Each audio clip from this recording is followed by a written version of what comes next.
When I talk about games in my videos, I usually just freestyle of how I feel off the top of my head. But this game right here, it made me want to sit down and really just write and collect my thoughts because Kingdom Hearts 2 has left me truly speechless. Honestly, as the game went on, I was mad at myself for almost beating it, but I'll explain later why. I said Kingdom Hearts 1 intro was crazy, but this one right here is literally the best game intro ever. Argue with your mom about it. Sanctuary is such a beautiful and fitting song for this game overall. But let me talk about how I feel about this masterpiece. I've already played 1 and Chain of Memories and made videos about them, so you can check them out if you want.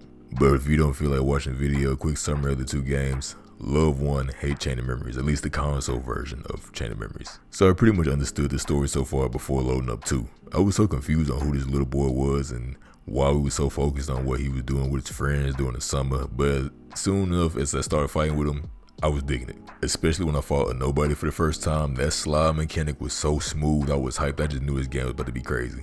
You know, before I even played 2, I've always heard that the fight mechanics improved hella since the first one, but man, actually experiencing it was low-key mind-blowing. But yeah, when I saw the Black Cloaks, I already knew it was the organization, but didn't know what they wanted with Roxas. Bro, when I saw that scene with Diz and the organization member who walked up and was talking to him casually, I was like, why is he so cool with one of these members? What's going on? And when he pulled that hood back and it showed Ansom's face, I said, what the fuck is happening? I was so ready to go deep into the plot to put the pieces together. A lot of P's right there. Things started making sense when they basically were showing Sora getting his memory back, because I was like, oh yeah, that's right, he did go into that pod at the end of Castle Oblivion, but didn't put the connection together that Sora and Roxas were connected. I'll be honest, I kind of got spoiled that Roxas was an organization member, and the way it happened was funny. I wasn't told directly he was a member, because I didn't even know his name at the time or never seen him in a cloak. I always seen pictures of him but never knew who he was, you know what I'm saying? I could tell he was from Kingdom Hearts by, you know, the style, but I just never knew who he was. But somebody on Twitter was like, haven't y'all noticed every organization member has an X in their name? I was like, bro, when they said Roxas, I said, he's gotta be a member. I was also wondering what was Axel's obsession with Roxas in the beginning of the game too, but it started to all unfold as the game went on. I really loved everything about this game, I'll be honest. I genuinely couldn't tell you a thing I didn't like about it. All of the worlds and characters were lively and fun, the gameplay was smooth, it was just perfect. Not gonna lie, Sora put that shit on with the all black outfit, definitely his best in my opinion. Oh yeah, the newest thing they added that I love too was the drive forms. Valor, Master, Limit, and Wisdom. Now, I honestly might do another playthrough of it again soon because I feel like I didn't really understand the drive forms at first and then use them for their full potential. It really clicked at the Roxas fight because of his desperation move. I constantly got hit by the bubbles or spears, whatever they are. And somebody said basically just use quick run, but I didn't have it because I didn't have wisdom form upgraded yet. And it also clicked when I saw people fucking gliding, spinning, and flying in the air like crazy. And I said, how are they moving like that? Come to find out, I had to upgrade my drive forms to do all of that in my normal form. But the only reason I didn't use my drive forms like that is because I really didn't know how many times I could use a form until Anti-Sword came out. So I was just very conservative with it. But next playthrough, it'll be a different story. So yeah, my favorite worlds has to be Pirates of the Caribbean. Quick side note, seeing the characters in that world in that style of animation was trippy as fuck when they stood next to Sora and them. It was pretty much hyper realistic in a sense versus some cartoony shit. I liked it though. It was interesting to look at.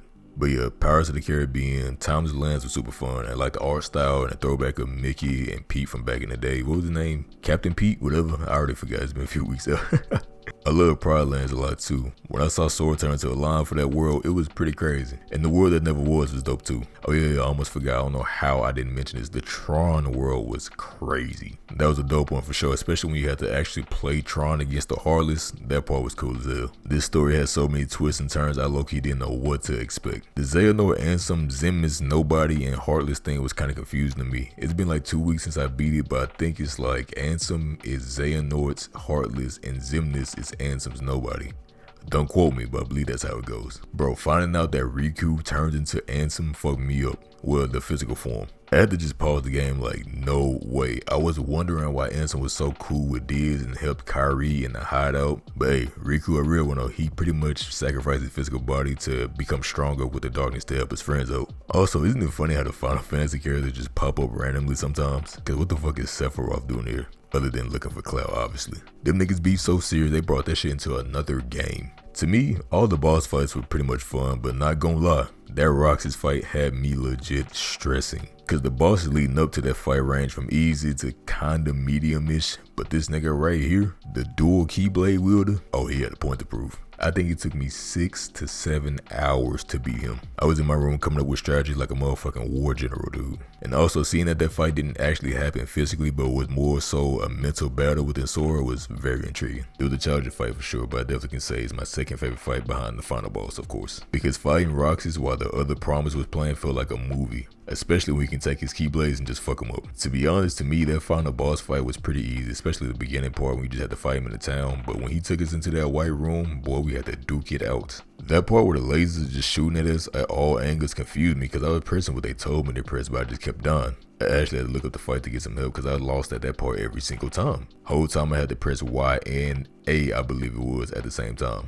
And I would have never guessed that, I'll be honest. But yeah, watching Riku and Sora fight the final boss and take him out was so cinematic to me. And that final cutscene of the game though, boy, I down there cried when everybody was together again. I agree with a lot of people when they say this game literally has the perfect ending. I honestly feel like they didn't plan on making another game during that time because everything was wrapped up so nicely in 2.